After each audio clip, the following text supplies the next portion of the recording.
nishukuru kupata hii opportunity leo ya kusema na Watanzania, shabiki wenzangu. Nothing much, it's just appreciation and the emotion supportive kwa kilichotokea kuumiza watu. Nafikiri nimepoteza pambano langu la hivi karibuni na imeumiza watu wengi na imefurahisha watu wengi pia. Sasa kuchukua hii opportunity ya kuzungumza na watu leo, sitaki ichukuliwe kama nahalalisha kuwa kilichotokea sio kosa au sijapoteza pambano, kwa sababu nafikiri kuna watu watasema Mwakinyo anajitetea kusema labda kuna propaganda zimefanyika na nini. Naomba nitakachokuwa nazungumza hapa kichukuliwe ni kama mawaidha ya mufti anavyoelezea kwamba kuna pepo na moto. Kwa hiyo ni wajibu wako kusikiliza. Unaweza ukachukua kufanyia kazi ukawa mtu mwema au ukaacha ukaendelea kuwa mtu mbaya. So nitasema ambaye itamgusa na ambaye haitamgusa. Kwa hiyo sisemi hivi kutengeneza kwamba nimejaribu kubalance story kwa kilichotokea.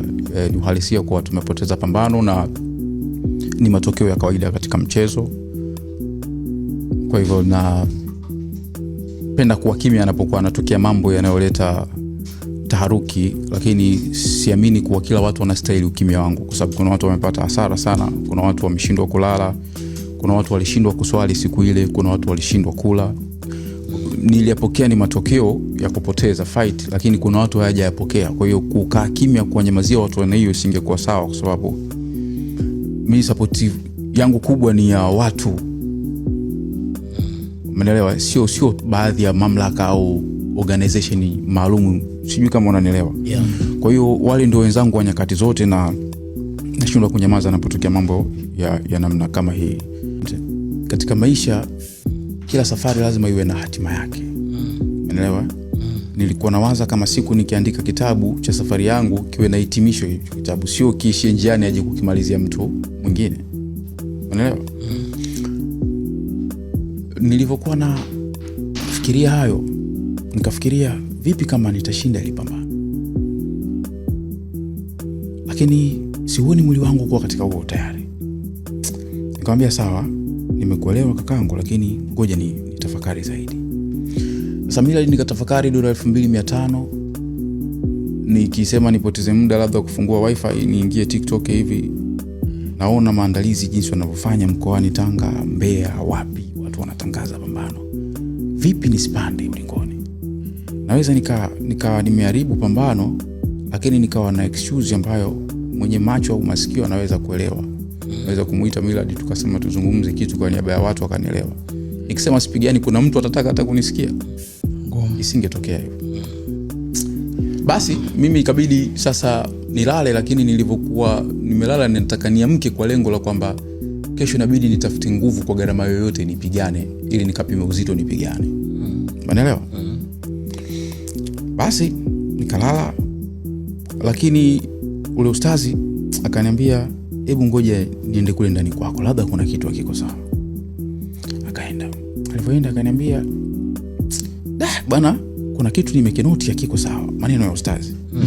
Ananiambia kwenye mto wako kuna harufu kama perfume hivi, ambapo nimejaribu kuangalia kwenye vyumba vya watu wengine hakuna hiyo harufu. Akati anasema maneno hayo tulikuwa na watu wengi kidogo. Kuna mtu akawa haamini, akasema hebu twende na mimi nikahakiki huyo kocha wangu wa Mbeya. Lakini wakati huo nilivyokuwa namwambia mimi najisikia vibaya, alikuwa ananiambia au labda unahofia game. Nikamwambia hapana, nisingekuwa nimelipa visa nije hapa. Kwa nini nilikuwa najua kuja kukutana na mtu ambaye simjui? Umeelewa? Sio fi game. Basi labda nikufanyie maombi, mimi ni Mkristo. Nikamwambia sawa. Lakini kama sumu iko mwilini sidhani kama maombi yanaweza kusaidia, lazima tujue namna gani ya kufanya. Umeelewa? Basi wakaenda kule, wakanusa ule mto, wakatoka. Tulikuwa na kocha mwingine Mfilipino, naye alikuja na bondia Abdul Ubaya yule wa Bongo. Akanusa ule mto naye akaniambia kweli ina harufu. Lakini katika maajabu ya Mwenyezi Mungu huwezi kuamini, walilala wale jamaa ule usiku, asubuhi yake waliamka wote wanaumwa na wao. Kwa hiyo wakawa wanaelewa kile ninachokiongea mimi kilikuwa ni nini. Mlibadilishana sa chumba. Mimi nililala chumba cha ustazi akalala kule. Lakini ustazi saa 6 usiku alikuja kunigongea akanambia siwezi kupumua vizuri. Naomba tulale wote. Lakini wale walionusa mto wote asubuhi waliamka wanaumwa, makoo yamekauka, hawahemi vizuri. Kocha akaniambia, Hasani, na mimi naisikia ile hali ya kupanda ngazi huku miguu inaninyong'onyea. Nikamwambia hamna, fanya maombi na wewe. Umeelewa? Sasa uliniambia nijifanyie maombi. Jiombee na wewe, Mungu atakusaidia. Umeelewa? Sasa kumekucha ikabidi niende kupima uzito. Ilikuwa ni siku ya kupima uzito. Tumeenda kupima uzito Millard. Nilikuwa na kilo 71 baada ya ile kilo 1 kupotea, lakini siku nimeenda kupima uzito pale nikatoka kilo 70.4. Na umepungua zaidi. Nimepungua zaidi. Umeelewa? Nikapima uzito nikasema labda hizi kilo zilizopotea ni kutokana na hivi nilivyokuwa najisikia. Kwa nikatoka hapo nikamtafuta yule kakaangu Eric ambaye tuliunganishwa naye kule. Nikamwambia bwana, nitafutie drip. Nipige drip hata 3 nipate nguvu nikapigane. Kwa sababu pia hakutakuwa na maana ya karia yangu kama sitapigana ile pambano. Naweza nisema nisipigane kwa sababu mkataba unasema kama bondia atakuwa hajisikii vizuri kutokupigana, unaofanya kazi pale ni mwili, sio mashine. Inabidi watu wakuelewe. Lakini kuna watu wananongwa sana Tanzania, wangeweza hata kuandika email ndo alivyo huyu, kashamfanyia promoter huyu na mapromoter wale wakatoa ushahidi wao, ikaja chama kikanifungia nisipate nafasi ya kupigana tena nje ya nchi. Vipi kama ningeshinda? Unaelewa? Vipi kama ningeshinda? Kwa sababu ripoti ile ya pambano nimeipokea miezi 4 kabla ya maandalizi. And ndio point ya msingi ambayo nilitaka wewe usaidiane pia upande wangu kwa ajili ya kuwakilisha wa Tanzania katika hichi ambacho nataka kuonyesha. Sawa? Sasa